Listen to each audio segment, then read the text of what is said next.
Selamat datang di G-Talks present by Jalan Tour. Balik lagi dengan gua Novan, gue Angel.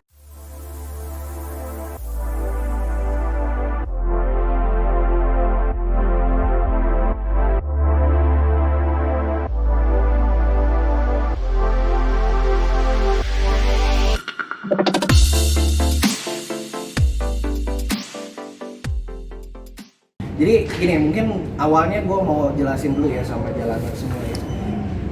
G-Talks itu sebenarnya sebuah acara podcast ya, mungkin lebih detailnya. Tapi di podcast ini nih kita coba gimana caranya menguak sisi lain dari sebuah dunia pariwisata. Yep.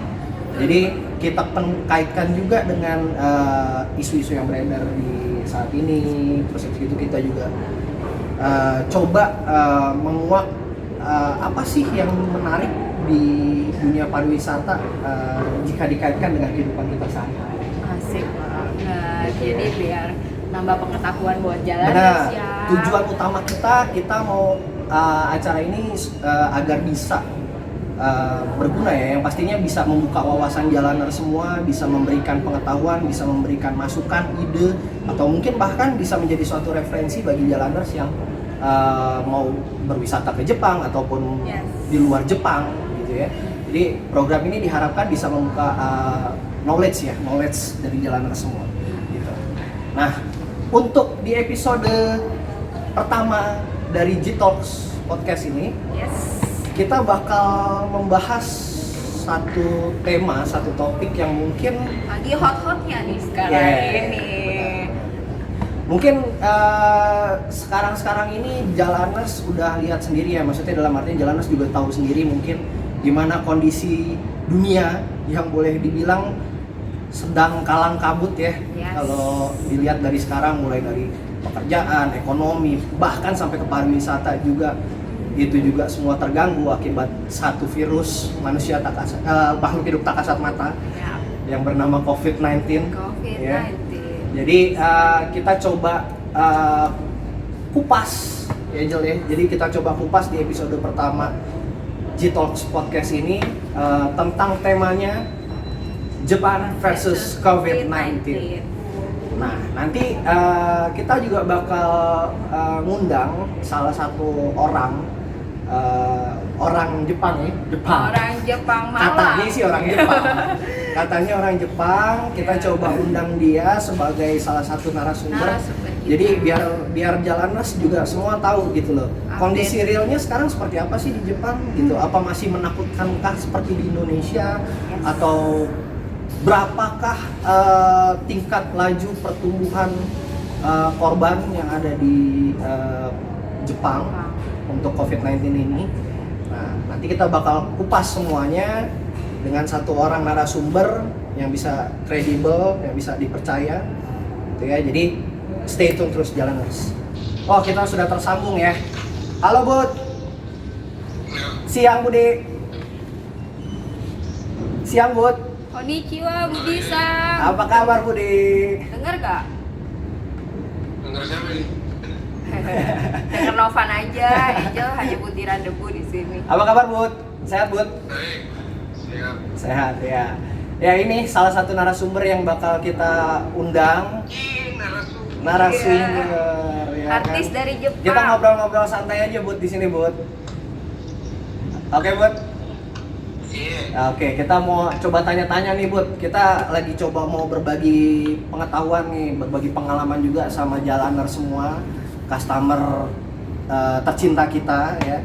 Jadi kita coba membukakan mereka wawasan. Jadi sebelumnya mungkin bisa perkenalin diri dulu Bud. Perkenalin diri dulu. Namanya siapa Bud? Nama lengkapnya? Kita nggak tampakin mukanya, tapi bayangin karena orangnya ganteng banget. Ya. Mau batuk nih. Ayo perkenalan diri Budi. Iya, nama saya Budi.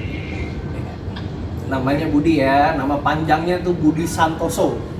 Iya, tahu aja lo. Iya dong, tahu dong, kan paspor lo kopinya sama gue.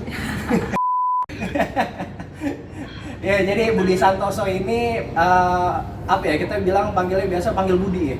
Budi ini salah satu local guide rekanan kita yang sering kita pakai banget nih kalau lagi ada grup-grup yang kalau mau berangkat ke Jepang, itu kita pasti pakai dia gitu. Ini lebih sering intensitasnya kita pakai ketimbang local guide lain. Ya. Karena salah satu mungkin apa yang jadi pertimbangan kita, ini sekedar promosi juga nih ya Bud ya di sini ya Bud. Iya. Budi ini kalau dibilang orangnya apa ya, supel ya kan. Terus abis gitu juga nggak kaku-kaku banget, jadi kalau jalanan semua udah pernah berangkat ikut tour, kadang ada local guide yang kerjanya buru-buru doang maunya ya kan, gimana caranya supaya waktunya tetap tepat waktu. Yes. Nah kalau Budi tipikal orangnya nggak begitu tuh, tetap ngeburu-buru tapi dia selalu coba juga memberikan suatu solusi biar tamu juga tetap rileks, tamu juga tetap bisa nikmatin perjalanannya gitu ya. Oke, Bud, mungkin gini Bud. Back to topic Bud. Kita kan mau bahas soal Jepang versus COVID-19 ya Bud ya? Ya Bud. Jadi mungkin lo bisa ceritain nggak Bud? COVID-19 selama kurang lebih kurun waktu hampir berapa ya? Di Jepang mulai dari starting kapan sih Bud? Berkembangnya tuh Bud? Yang terakhir waktu grupnya jalan terakhir itu grupnya Pak Irfan. Oh grup, oke. Grupnya Februari ya? Iya ada grup. Ya grupnya Pak Irfan. Februari. Yang gua sama si siapa itu? Sama. Kamu sama Ninda. Iya. Sama Ninda. Oke Februari. Nah itu udah mulai banyak kan? Udah mulai. Kan ada supir yang kena kalau nggak salah kan. Iya itu udah dimulainya Januari kan udah supir udah ada yang kena tuh karena bawa turis Cina ya. Iya berarti berapa bulan tuh? Februari, Maret, April, Mei. Sekarang apa Mei kan? Mei. Juni. Udah Juni, udah 5 bulan ya. Iya. Ya update-nya gimana tuh Bud?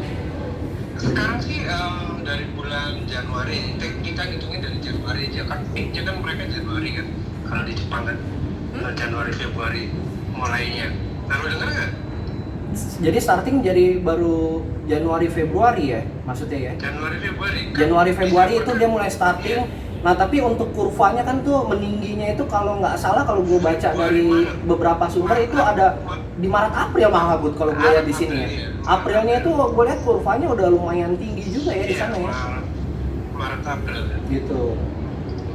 Nah selama jangka waktu tersebut, lu kan maksudnya di sini kan lu kan tinggal di Jepang nih ya so far ya. Oh ya sekedar informasi Budi udah lama menetap ya di Jepang ya Jalaners ya. Jadi kenapa makanya kita coba undang dia karena dia pasti tahulah hal relevan apa yang terjadi di Jepang selama COVID-19 ini. Jadi yang lu lihat selama lu berada di sana Bud, apa sih yang dilakukan sama pemerintah Jepang Bud? Ya, apa ya? Mereka tidak bikin lockdown. Jadi mereka kantor masih tetap buka, cuman mungkin social distancing pasti. Sama ya kita harus pakai masker, terus hand sanitizer, cuci tangan itu udah wajib. Terus untuk kayak ini terutama untuk restoran sama izakaya bar lokal. Jadi mereka kebanyakan kisaran kan libur karaoke, tempat bowling ya, tempat bowling, karaoke, tempat spot bar, ya terus bar, terus barostas nih ya suka ganjel nih. Iya. Lo jangan buka kartu dong, nggak jadi jualan di sini. Terus itu disuruh tutup. Entertain ya? Ya, terus sama tempat gym. Karena beberapa kota waktu itu peaknya mereka kebanyakan klasternya itu ada di tempat gym. Di tempat gym kalau di Jepang. Tempat gym. Ya di sini saingan ya sama GBK. Aduh. Terus? Nah, jadi mereka dulu ya kayak apa? Toko-toko bar-bar. Mereka bar-bar terutama yang kemarin menyediakan mereka kayak semacam bar hostess gitu. Yeah. Mereka banyak tutup terus kayak karaoke, tempat main bowling, gym banyak tutup. Terus kapan kalau malam kita jalan-jalan ke Izakaya minum. Iya, di bawah Osaka Station tuh ya. Iya, mereka tutup, mereka nggak jalanin, cuman mereka pagi buka bikin bento. Pagi buka jadi bento. Iya, bikin bento doang, jadi mereka penghasilannya kurang banget kan. Oke, berarti di sini gue melihat tetap ada apa ya? Kalau gue ngelihat mungkin ya, kalau di sini mungkin Jalaners kalau boleh gue simpulin, kenapa boleh dibilang ya, maksudnya Jepang oke lah sama-sama seperti kita gitu ya, maksudnya dalam artian sama seperti Indonesia, tingkat laju pertumbuhan orang yang terinfeksi COVID itu tinggi, tapi di satu sisi kesadaran masyarakatnya, sisi kemauan masyarakatnya dalam melakukan hidup. Maksudnya dalam artian mereka tanpa disuruh nih, kalau kayak kita nih misalkan sekarang, kita dengan pola new normal kita sekarang, kita mungkin banyak protes. Ya kan, kenapa sih harus di new normalin gitu ya? Padahal bisa dilihat sendiri dari tadi keterangannya Budi, orang Jepang itu sebelum pemerintah melakukan new normal, gua rasa nih, mungkin mereka tuh udah punya inisiatif untuk new normal sendiri gitu loh. Gitu loh. Itu contohnya yang kayak tadi Budi bilang, misalkan salah satu contohnya mungkin yang awalnya dia buka bar, ya kan, bar itu kan biasa relatif bukanya malam hari ya pasti ya. Tapi dia coba rubah tuh pola bisnisnya dia. Dia rubah pola bisnisnya dia dengan membuka dagangan juga dengan stall yang sama, tapi dia jual bento dan itu di pagi hari. Dan notabene orang kalau beli bento tuh pasti nggak ada yang makan di tempat. Pasti otomatis mereka tuh pasti bawa pulang gitu ya, bawa take away buat mereka sarapan di kantor gitu ya. Oke, lanjut Bud, gimana Bud? Ya, selain itu si pemerintah kan juga jamin, jadi kalau yang freelance memakai seperti kain begini, terus sama yang tukang yang punya toko, ini judulnya Budi sekalian curhat colongan nih Jalanan. Itu dapat mereka bisa klaim untuk pengganti selama mereka tidak berpenghasilan, karena biasanya satu hari penghasilan 1 juta, terus malam tutup jual bento cuma jadi 200.000. Ya itu kan nanti diganti oleh pemerintah, tapi melalui jalur yang sudah ditentukan, seperti kita menyertakan sering pajak lah, bayar pajak tahun lalu lah, segala macam. Ada beberapa kita harus mendatangi tempat video, terus tempat menteri perekonomian atau pajak. Jadi mereka kita beri itu karena programnya kan dari menteri ekonomi. Jadi tetap pemerintah juga ini ya, tidak tutup mata ya Bud ya? Enggak.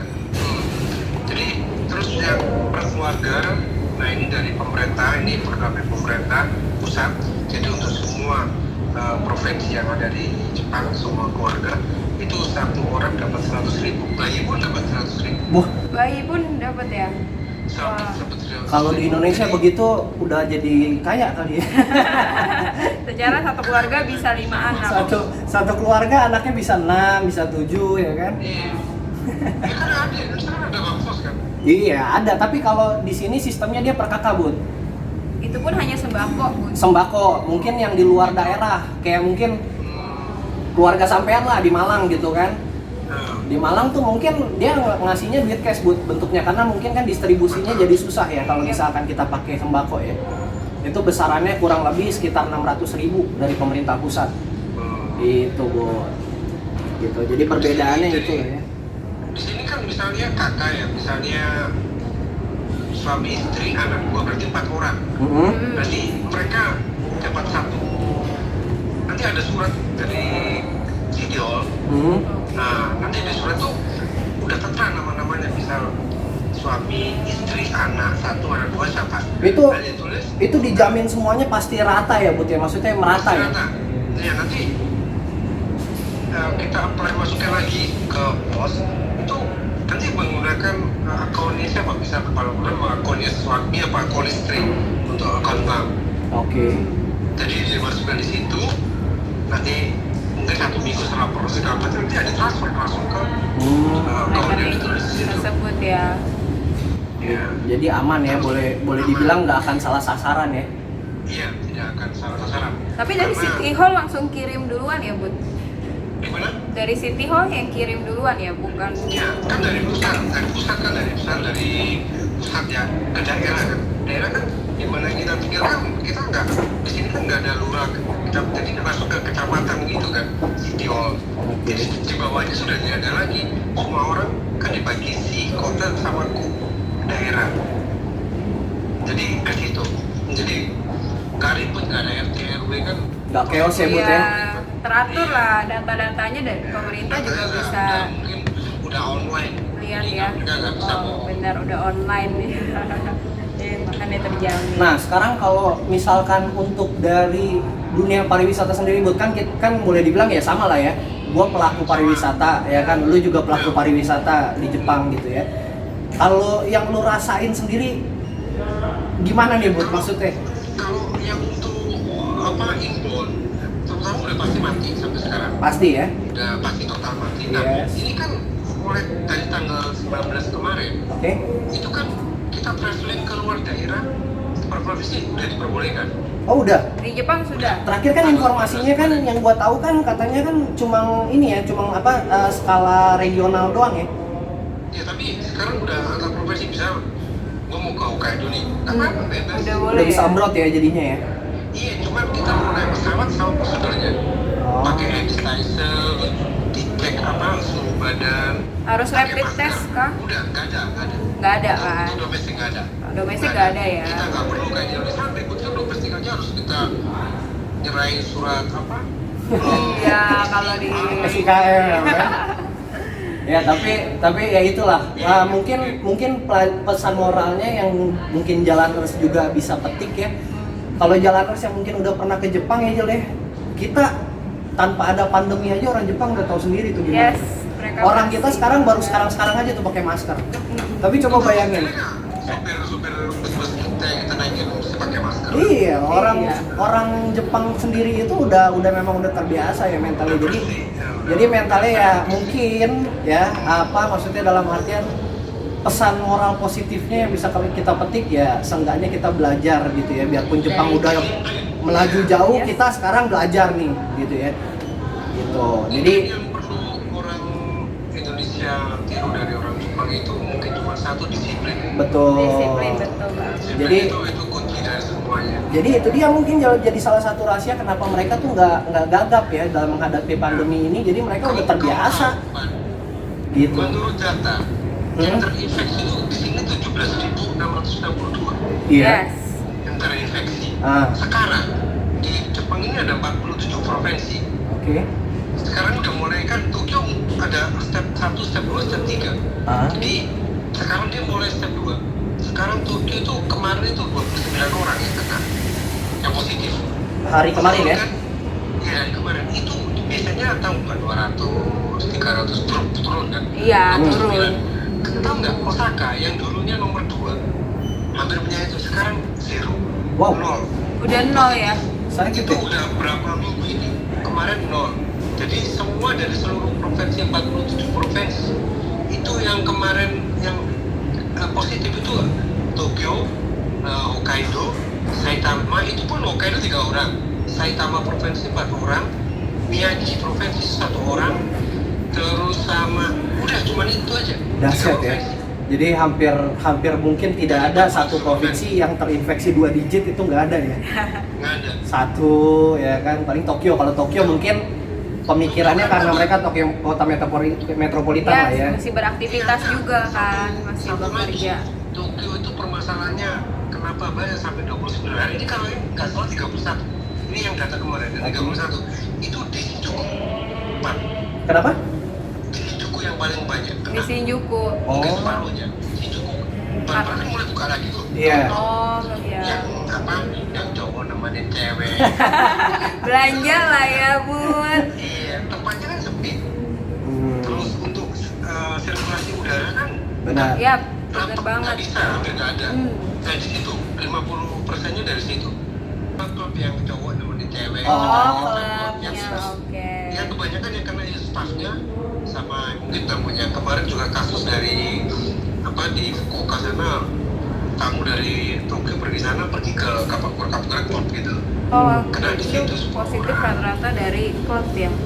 Klub sekarang makanya di daerah Shinjuku, Kabukicho diwanti-wanti semuanya staffnya. Kan tahu sebaliknya itu kan kalau di tempat center stage di Baraja itu banyak klub-klub tuh. Iya. Tapi yang apa ya kelasnya tinggi itu nggak ada sama sekali, itu nol mid high ya Bud ya. iya, karena ya mungkin ya mereka ya social distancing Tetap juga, social terus distancing, ya. prosedurnya pakai sanitizer. Jadi Mall juga sudah mulai apa jam buka jam tutupnya sudah mulai normal. Udah normal Jam 8 bukannya. udah. jadi ini jadi sekaligus peringatan ya mungkin ya buat jalaners juga ya Iya. Bud ya di Indonesia ya Bud ya. Biarpun sekarang kita udah mulai memasuki era new normal, tapi diusahakan sedemikian rupa tetap bagaimana bisa memilah-milih aktivitas mana yang jadi prioritas kita bisa dilakuin, Yap. atau masih bisa ditunda dulu kah gitu ya, atau yang Iya. mungkin yang mau punya member gym takut member gymnya sayang, angus, tapi Bisa diperpanjang. dibandingkan dengan mengorbankan kesehatan, Yap. buat apa juga gitu ya. Bener banget Bapak. Ini bulan depan tanggal 1 Tokyo Disneyland, Tokyo Disney udah dibuka. Oke. Udah dibuka dengan jam yang sama ya. Mungkin dengan jam yang sama, mulai bulan depan tanggal 1. Itu untuk udah buat foreigner segala macam, Bud. Foreigner kan nggak Belum bisa juga. masuk. Provinsi, Masih provinsi ya? masih provinsi kan sekarang. Antar provinsinya gimana, Bud, maksudnya? Antar provinsi misalnya orang Kayak orang Osaka ke Tokyo gimana? orang Osaka ke Tokyo, sebaliknya orang Tokyo ke Boleh. Osaka udah bebas. Udah boleh. Oke, jadi Udah boleh. Jepang ya, seluruh Jepang. Kemarin. Gitu. Kan sekarang yang kendalanya kan orang yang dari luar negeri. Kalau orang yang dari luar negeri, ini ada satu contoh teman kemarin pulang. Oh, Yang boleh masuk sini sekarang orang dari luar negeri itu yang punya PR, Oke, permanent resident ya? teman residen, tapi tetap dia kena PCR. harus Oh, bisa. harus tes dulu, on the spot ya? Jadi turun dari pesawat sebelum turun dari pesawat itu dites PCR. Nanti dikasih selebaran, disuruh tulis, terus tes PCR, terus dia pulang ke rumahnya. Dan itu difasilitasin ya, Bud ya? Nah, ya cuma pulang ke rumahnya, tidak boleh menggunakan taksi Enggak. atau angkutan umum. Sorry, bukan. Maksud gua gini, Tesnya. tes PCR itu sendiri difasilitasin sama pemerintah ya, jadi Iya. on the spot di bandara ya? Untuk seperti bandara waktu Oke. itu. Itu bagi pemegang PR, yang bagi pemegang visa nggak ditolak, nggak boleh masuk. Oh, Nah, oke. nanti yang jemput itu harus keluarga sampai ke rumah. Itu pasti di assist tuh, Bud. Maksudnya dalam artian dipastikan benar-benar tuh sama pemerintah tuh. Iya, jadi harus jemput misalnya dia tidak bisa dijemput pemerintah, harus tinggal di hotel sebelah daerah airport selama 14 hari. Terus Oh. karantina self mandiri sampai hasil PCR-nya keluar. Oke. Jadi mesti nunggu 14 hari dulu lu baru boleh pulang ke rumah lu ya, ke tujuan lu ya. Iya. Tapi kalau memang ada yang jemput, Kalau ada yang jemput, boleh ada yang langsung jemput apa-apa. Iya. Pulang, harus karantina mandiri sampai mungkin 1-2 hari keluar kan hasil PCR-nya lewat email nanti atau 2 hari sih katanya. Kalau swab. Terus sampai itu ya tetap mereka harus karantina sampai 14 hari baru keluar. Nah sekarang Jepang lagi bikin kemudahan, tapi yang untuk pebisnis ini masih di Vietnam, Selandia Baru, Australia, empat negara ini yang mungkin untuk pebisnis boleh masuk Jepang. Di luar itu masih nggak boleh ya, prohibit semua ya. Masih Bud? nggak boleh. Iya. Nah, cuma mereka tetap harus seperti yang tadi PCR harus 14 hari untuk mandiri, untuk Isolasi mandiri. Iya, isolasi mandiri. Itu. Tapi sekarang udah mulai rumah lagi di depan ini rumah gua. Di bawah itu ada tukang yakitori 4 jam. Udah buka ya, bisa minum highball ya, Bud. Dari dulu gua lihat, ya berani itu lu. Iya, takut gila lu orang. Dia tahu, Bud. Dia tahu lo konsumen sejatinya dia. Dan dia nggak pernah tutup, dan konsumen yang jual itu anak muda gitu. Rame banget, tapi sekarang nggak ada masalah, tetap buka terus. Aman aja. Kemarin kan gua juga lari-lari nih, dekat ada taman nih. Ya gua pakai masker tuh, waktu tadi gua nggak pakai masker. Iya. Ya banyak orang-orang sudah mulai normal ya, cuman mereka ya Tetap kayak masih kita kalau berjaga lah ya. Iya, kalau family mah tetap di depan kasih pasti Plastik. Jadi antara pembeli dan penjual itu ada skepnya plastik gitu. Sama Bud, di Indomaret di sini juga udah begitu Bud. Udah dijedain. Udah ada jedanya Bud. Kayak nggak muncat-muncat. Droplet. Kalau masuk mall kan dicek itu kan. Masuk ditembak dulu Bud. Jangankan ke mall Bud. Kita saben hari aja Bud, abis kelar ke Family Mart, balik ditembak lagi, Bud. Nggak apa ya, harus gitu di sini. Benar. Memang itu salah satu langkah preventif yang bisa dilakukan. Kalau di sini dia masuk, dicek keluar nggak, tapi ada juga monitor. Jadi kayak kita keluar dari pesawat kan, ngurus imigrasi, jadi kayak ada sensor apa tubuh itu dia punya. Sekarang udah mulai masuk seperti itu. Dan kayaknya sudah mulai normal lagi, cuman ada beberapa mungkin ya untuk mereka pelan step untuk dalam negeri sendiri ke depan nanti kan ada summer vacation, liburan musim panas. Iya, bentar lagi ya. Iya, untuk yang di dalam negeri mereka persiapan untuk pembukaan liburan musim panas seperti Milan udah dibuka, di sini udah dibuka, yang dulu kan Universal Studio udah dibuka, cuman untuk orang Osaka, tapi sekarang udah dibuka untuk seluruh Jepang ya. kemarin untuk kita bebas. Itu. Oke, jadi berarti kesimpulannya mungkin gini ya, kalau di Jepang itu ternyata nggak seseram dan sehoror yang kita pikirin ya. Maksudnya dalam artian kemarin kita kan di Indonesia ini sempat sempat takut, sempat juga boleh dibilang risih dengan kabar kedatangan beberapa ABK tuh Bud. ABK yang dari Diamond Princess itu kan. Ya kan itu kita sempat, itu kan ibaratnya itu kan momok pertama kita tuh di orang Indonesia tuh, itu momok pertama, itu belum ada kasus pertama tuh. Belum ada, seingat gue itu belum ada tuh. Belum, kasus pertama tuh yang belum ada kan? Ya, jadi intinya baru mau dipulangin orang-orang Diamond Princess itu. Padahal ternyata mereka juga nggak terkena, nggak terinfeksi juga gitu. Gitu. Nah ternyata malah orang Depok. Orang Depok kan pertamanya itu kan, kasus pertama kan di Indonesia tuh di Depok yang terdeteksi ya.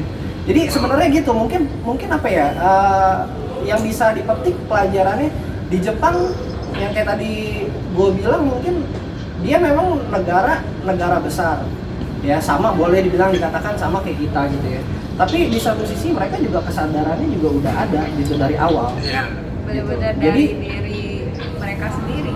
Kalau gue bilang sih, kalau misalkan memang ada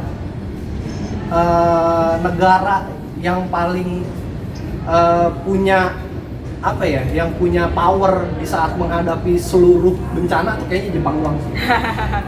Karena itu dari diri mereka sendiri tuh udah disiplin. Yes. Yang harus kita contoh banget tuh dari orang Jepang adalah kedisiplinan. Betul. Disiplin aja kalau kita mau benar-benar COVID-nya berkurang ya, patuhi yang dikatakan pemerintah ya disiplin. Ya, dan mereka juga maksudnya tingkat survival masyarakatnya sendiri tuh gila juga ya. Maksudnya kayak tadi Budi cerita kan, yang tadinya dia malamnya dia buka bar, tiba-tiba dia paginya berubah dagangan jadi bento gitu ya. Maksudnya itu dia punya tingkat survival tinggi loh. Ada kemauan lah untuk survive dari kejadian ini. Iya. Gitu kan. Kalau orang kita kan simple. Kalau kita kan dia simple, kan mati tangan Tuhan. Ya simpelnya sih gitu. Benar. Kalau di rel mati nggak tabrak kereta? Oke deh Bud, berarti intinya kalau untuk sekarang di Jepang udah aman terkendali ya? Ya. Aman terkendali ya? Nggak 100%. Nggak 100%, benar. Seluruh dunia pun masih nggak 100% gue rasa. Tapi 90% itu sangat besar sekali loh, karena kita di sini kayaknya 50% aja belum nyampe, Bud. Tapi yang bisa buat bersyukur apa?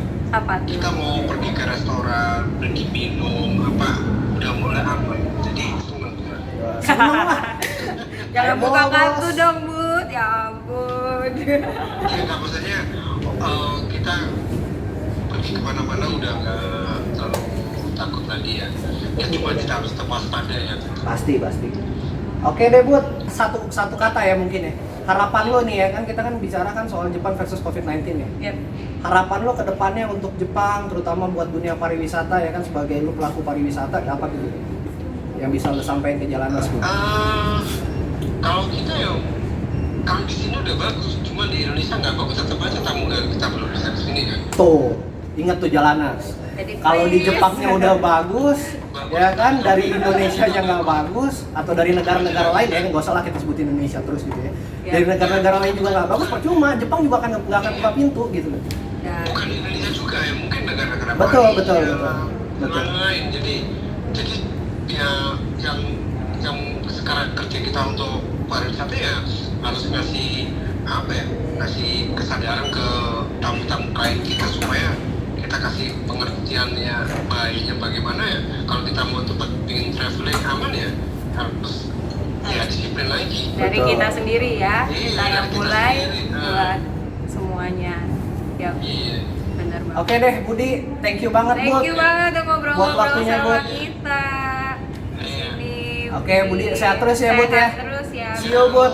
Mudah-mudahan badai pasti berlalu Bud, biar kita bisa ketemu bisa lagi Bud. ketemu lagi di Jepang, apalagi sama Jalanas yang belum pernah ketemu Budi ya. Mungkin awal tahun kali ya. Yap, Amin. berharap sih ya. Berdoa aja.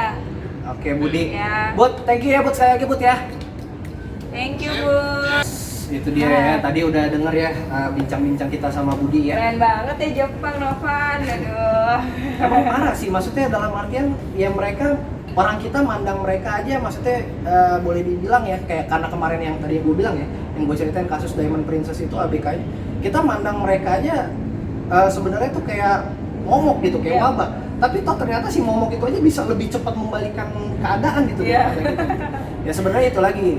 Sekali lagi mungkin kalau dari gua, mungkin juga dari Angel juga, kita mau pesan Di sini kita dari pesan sih.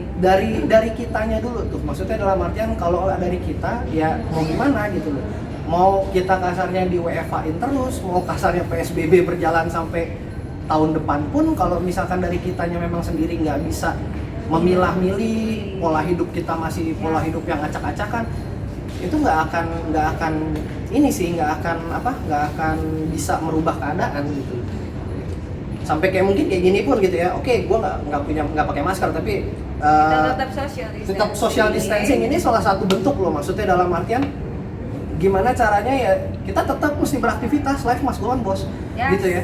Tapi kalau lu kagak bisa membekali diri lu sendiri dengan hal-hal preventif itu sendiri, gimana caranya lu bisa terus berkembang gitu loh. Memang kalau buat berkembang di masa-masa sekarang mungkin susah ya, banyak ahli ekonomi lah dalam artian banyak bilang untuk berkembang di masa-masa sekarang itu mungkin sulit. Yang hanya Anda pikirkan untuk saat ini ya cuma buat bertahan hidup. Survive, yes. Gitu.